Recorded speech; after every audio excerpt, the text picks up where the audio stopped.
ఆరోది spirit of గ్లటనీ. ఇలాగే ఒక వ్యక్తి ఒక చక్కటి కూర వండుకుంటున్నాడంట, ఎర్రకూర. ఆ ఎర్రకూర చూసి నాకు అది కావాలన్నాడంట. అన్నయ్య ఇది నాదంటే నాకు ఈరా ప్లీజ్ అన్నాడు. నాకు ఈరా ప్లీజ్ అంటే నువ్వు నీ జ్యేష్ఠత్వం అంటే జ్యేష్ఠత్వం ముందు కూర ఇయ్యే అన్నాడంట. ఆ రోజుల్లో నీకు మొత్తం జ్యేష్ఠత్వం అంటే ఆశీర్వాదాలన్నీ నీకు వస్తాయి. ఒక పూట ఒక గంట బలం తెచ్చుకొని నీళ్లు తాగి అన్నం వండుకుంటే నీకేమవుతుంది? లేకపోతే పక్కన ఇంట్లో ఎవరున్నారో మమ్మీ రెబెక్కా ఉంది, ఉంటుందా ఉండదా? అమ్మ ఆకలేస్తుందంటే లోపల ఉంది, లోపల ఏ చిక్కుడుకాయ కూర బీరకాయ కూర ఉంది, మనోడిగా తెలుసు. ఈ వండుకుంటున్న కూర ఎర్రకూర పక్కనే ఉంది. 2 అడుగులు వేసా తినలేడా? అలసిపోయా, సొమ్మసిల్లిపోయా. కరెక్టే 2 అడుగులు ఎత్తే ఇక్కడ వేసింది కాక అక్కడ అమ్మ అంటే ఎందా పెట్టదా? కానీ ఏంటాడు అదే కావాలండి. దానికోసం దేన్ని తిరస్కరించాడు అంటే మనోడిది ఏది చూసిందో అది లాగిచ్చేయాల. శోధనలో పడ్డాడా లేదా? Spirit of gluttony, you have lost the promise of the spirit of the most high God. పక్కన వాళ్ళు చెప్పండి, పెట్టింది తిను అనండి. So this is the spirit of gluttony. They fall into temptations. ఇలాగ ఏది చూస్తే అది కావాలనుకునే వాళ్ళు ఎందులో పడ్డారంట? మనోడు వేటగాడు బయటికి వెళ్ళి చూస్తూ అమ్మ కనపడ్డది. ఏమన్నాడు? తాళి కట్టేశాడు. ఎవరో ఈసావు. మళ్ళీ వెళ్తే ఇంకో అమ్మ కనపడ్డది. అమ్మకి ఏం చేశాడు? మళ్ళీ కట్టేశాడు. కనపడకల్లా కట్టేస్తున్నాడు. ఏ ఆత్మ తిండిపోతూ ఆత్మను జయించకపోతే ఎందులో పడతావు? నెంబర్ 7 థాట్స్, తలంపులు. ఏం చేయకపోతే శోధనలో పడతావు? తలంపులు. ఒక్కొక్కసారి చాలామంది పడిపోతే పాత వాటి విషయమై పడిపోతారు. దేని విషయం పడిపోతారు? పాత. They will fall because of the old falls. ఒక్కొక్కసారి నువ్వు కొత్త పాపాలు ఏం చేయవు, పాత పాపాలే మళ్ళీ ఫ్రెష్గా చేస్తూ ఉంటావు. దీన్నే పడిపోవడం అంటారు.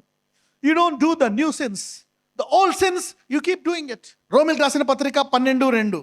మీరు ఈ లోక మర్యాదను అనుసరింపక ఉత్తమమును అనుకూలమును సంపూర్ణమునయున్న దేవుని చిత్తమేదో పరీక్షించి తెలుసుకొనున్నట్లు మీ మనసు మారి నూతన మగుట వలన రూపాంతరం పొందుడి. Renewing your mind. అందరూ మనస్సును రూపాంతరం చేసుకోవడం అనండి. ఎప్పుడైతే ప్రతిరోజు నువ్వు వాక్యం చదువుతావో వింటావో నీ మనసు ఏమవుతుంది? రూపాంతరం అవుతుంది. ఎప్పుడైతే నువ్వు నీ మనస్సును రూపాంతరం చేసుకోవో, ఎవడైనా క్రీస్తునందు ఉంటే వాడు నూతన సృష్టి. అంటే నూతన సృష్టిలోనే జీవించాలంటే వాక్యం ఉండాలి, లేకపోతే పాత లోకంలో పడిపోతావు. తలంపులు అనండి, నూతన తలంపులు అనండి. అంటే దేవుని వాక్యంతో తలంపులు ఏం చేసుకోవాలా? నూతనం చేసుకోవాలి. Renew your mind with those new things. తర్వాత 8 కళ్ళు. సామెతలు 6:25. దాని చక్కదనమునందు నీ హృదయములో ఆశపడకము, అది తన కనురెప్పలను చిలికించి నిన్ను లోపరుచుకొని చక్కదనాన్ని దేంతో చూస్తావు? కళ్ళతో చూస్తావు. So your eyes will cause you temptation. అందుకే సామెతల్లో ఏమంటున్నాడో చూడండి. సామెతలు 4:25 ఏమంటున్నాడు? నీ కన్నులు ఇటు అటు చూడక సరిగాను నీ కనురెప్పలు నీ ముందర సూటిగాను చూడవలెను. అటు ఇటు చూసి అలవాటు ఉంటే ఏమైపోతావు? పడిపోతావు. అంటే ఏం చెప్తున్నాడు? మీ ఆవిడొంకే చూడు అంటున్నాడు. పెళ్ళవన వాళ్ళతో మీ ఫ్యూచర్ ఆయన వంక చూడండి, పెళ్ళవన వాళ్ళతో మీ ఫ్యూచర్ ఆవిడ వంకే చూడండి. Okay, yeah, only see your wife. If you see any other woman, you see that, you see only your wife. Eyes will cause you to fall. 9 ద్వేషం, హేట్రెడ్. 1 యోహాను 2:9-11. వెలుగులో ఉన్నానని చెప్పుకొనుచు తన సహోదరుని ద్వేషించువాడు ఇప్పటి వరకును చీకట్లోనే ఉన్నాడు. తన సహోదరుని ప్రేమించువాడు వెలుగులో ఉన్నవాడు, అతని యందు అభ్యంతర కారణం ఏదియూ లేదు. ఇంగ్లీష్ లో చూద్దాం. He that loveth his brother abideth in light, and there is none occasion of stumbling. అంటే ఏంటి? ఇలా వెళ్తున్నావు, అయ్యా దాన్ని ఏమంటారు? పడిపోవడం, కాలు జారడం. ఎవరైనా ఒకవేళ నువ్వు మీ అత్తను ద్వేషిస్తున్నావా, మీ ఆయన ద్వేషిస్తున్నావా, వాళ్ళని ద్వేషిస్తున్నావా, ఏమైపోయే అవకాశం ఉంది? పడిపోయే అవకాశం, అభ్యంతరం అయిపోతుందంట. నీ నడకలో అభ్యంతరం. Hatred causes you to stumble in your spiritual life. Hatred causes you to stumble. Whether it's ఎవరైనా సరే, నీ దగ్గర డబ్బులు కొట్టేసినాడా, మోసం చేసినాడా, don't hate anybody. Hatred causes you to stumble. సడన్గా ఎవడో మోసం చేస్తాడు. వీడు మోసం చేసాడు, అలా ఎందుకు జరిగింది అంటే, ఎందుకు నేను ఇందులో పడిపోయాను అంటే, దేవుడు చెప్పాడు నువ్వు పలానాని ద్వేషిస్తున్నావు. ప్రార్థన కాదు, ఉపవాస ప్రార్థన కాదు, ఇక్కడ ఏం చేయకూడదు? ద్వేషం. నువ్వు ద్వేషిస్తే ఎందులో ఉన్నావంట? చీకట్లో. అంటే వెలుగులో నడుస్తున్న నీవు ఎవరైనా ద్వేషిస్తే ఎందులో పడిపోతావంట? చీకట్లో పడిపోతే నీ మీద ఎవరు దాడి చేస్తారు? అపవాది. Hatred brings you a fall in your spiritual life. Don't hate anybody. 10 స్వనీతి. Okay, self righteousness. రోమీయులు 13. ఏలయనగా వారు దేవుని నీతి నెరుగక తమ స్వనీతిని స్థాపింపబూనుకొనుచు దేవుని నీతికి లోబడలేదు. ఇజ్రాయేలీయులు యేసు ప్రభువుని తెలుసుకోకుండా చీకట్లో ఎందుకు పడిపోయారు? దేన్ని నమ్ముకున్నారు వాళ్ళు? స్వనీతి. ఎక్కడో జ్ఞానులు ఎదుక్కుంటా వచ్చారు. ఇజ్రాయెల్ ఎవరికి తెలియదు. They fell, they could not see, పడిపోయారు. ఇంకొక వ్యక్తి గురించి చూద్దాం. యోబు 32:1. నేను మంచిది, నేను ప్రార్థన చేస్తున్నా, బైబిల్ చదువుతున్నా, మేము కరెక్ట్, మేము perfect. If you are right, you are ready to fall. If you think, okay చదవండి. యోబు తన దృష్టి యందు తాను నీతిమంతుడై ఆయన ఉన్నాడని. ఇప్పుడు అర్థమైందా? సైతానుడు మొత్తం తీసేసుకున్నాడు. అందరూ అంటారు దేవుడు ఇచ్చాడు, ఎందుకు ఇస్తాడు దేవుడు, ఎందుకు తీసుకుంటాడు? దేవుడు తీసుకునేవాడు కాదు, ఇస్తానే ఉంటాడు. నేను గొర్రెలకు జీవడానికి వచ్చాను, ఎలా ఇవ్వడానికి? సమృద్ధిగా ఇస్తూనే ఉంటాను. మధ్యలో తీసేయడానికి. ఇక్కడ పేతురుని ఎందుకు చెల్లించాడు సైతాను? ఎందుకు అడిగాడు? యేసయ్య అంటున్నాడు, పేతురు నేను అడిగాడు, అపవాది ఇచ్చేసానంటే. ఎందుకు అడిగాడు? ఆడు సరుకు నీలో కనపడ్డది. ఏంటి?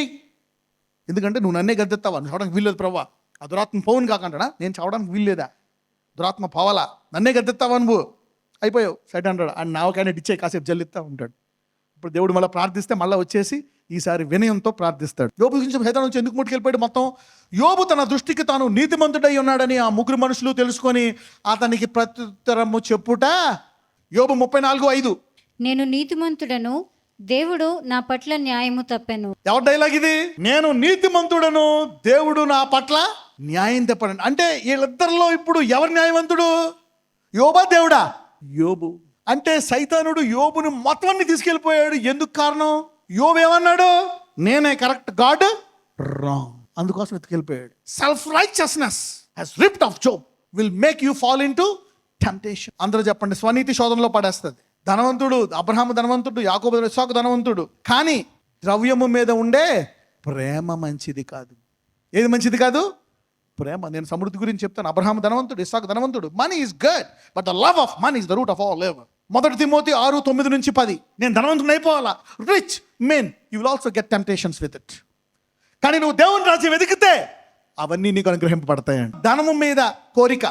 ధనవంతులగుటకు అపేక్షించువారు. ఆగండి, ధనం డబ్బు కాదు, ధనవంతులగుటకు అపేక్షించువారు. శోధనలోను ఉరిలోను అవివేకయుక్తములను. ఆగండి, ఎవరు పడతారు శోధనలో? ధనవంతులు అవ్వాలని కోరిక కలిగిన వాళ్ళు. ప్రభువా, అబ్రహాము దేవుని నమ్మెను, నీతికించబడి అబ్రహాము బహుధనవంతుడు, ఇస్సాకు బహుధనవంతుడు, యాకోబు బహుధనవంతుడు. వారు దేవుని విశ్వాస యాత్రలో వెళ్ళారు, దేవుడు వారిని ఆశీర్వదించాడు. కోరేషికి భూలోకంలో ఉండే ధనవంతా ఇచ్చేశాడంట దేవుని రాజ్యం కట్టడానికి. అదే డబ్బే కావాలనుకున్న వాళ్ళు శోధనలో పడతారంట. 12 ద్రాక్ష రసము శోధనలో పడవేయును అనండి. ద్రాక్ష రసం కాదు, మత్తు కలిగిన ద్రాక్ష రసం అనండి. ద్రాక్ష రసం ఫ్రెష్గా ద్రాక్ష పళ్ళు వేసుకొని అందులో ఎసెన్స్ చేసుకొని జ్యూస్ మంచిదే. అదొక దాన్ని మత్తులన్నీ కలిపి తయారు చేస్తారు, బయట అమ్ముతారు. ఓకే, రకరకాల పేర్లు పెట్టి అందులో. చదువమ్మా సామెతలు 23:29-33. ఎవరికి శ్రమ, ఎవరికి దుఃఖము, ఎవరికి జగడములు, ఎవరికి చింత, ఎవరికి హేతువు లేని గాయములు, ఎవరికి మందదృష్టి, ద్రాక్షరసముతో ప్రొద్దుపుచ్చువారికే కదా. కలిపిన ద్రాక్ష. ఏ ద్రాక్షరసం ఇది? కలిపిన ద్రాక్షరసము రుచి చూడ చేరువారికే కదా. చూడండి, టేస్ట్ కొంచెం టేస్ట్. ద్రాక్షరసము మిక్కిలి ఎర్రబడగను, గిన్నెలో తలతల్లాడుచుండగను, త్రాగుటకు రుచిగా ఉండగను, దాని వైపు చూడకము. పిమ్మట అది సర్పము వలె కరచును, కట్లపాము వలె కాటువేయును. విపరీతమైనవి నీ కనులకు కనబడను, నీవు వెర్రి మాటలు పలుకుదువు. ఏం కనపడుతుంది అంట? విపరీతమైన తెలుగులో ఉంది, ఇంగ్లీష్లో చూద్దాం విపరీతమైన బదులు ఏమనుందో. 33 thine eyes shall behold strange woman. అంటే ఏంటి?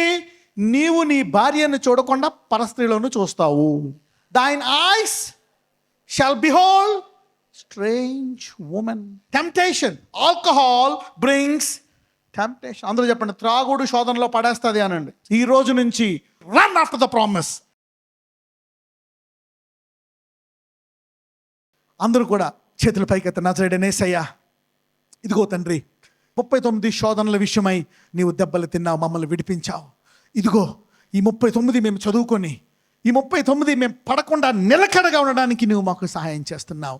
ఇవి మాటి మాటికి మేము ధ్యానించుకొని మేము మా తరము నిలకడగా ఉండి నీ సేవ చేసే కృప మాకు దయచేయండి. మా అందరికీ నీ శరీరము ద్వారా దయచేయమని ప్రార్థిస్తున్నాము తండ్రి. ఆమేన్.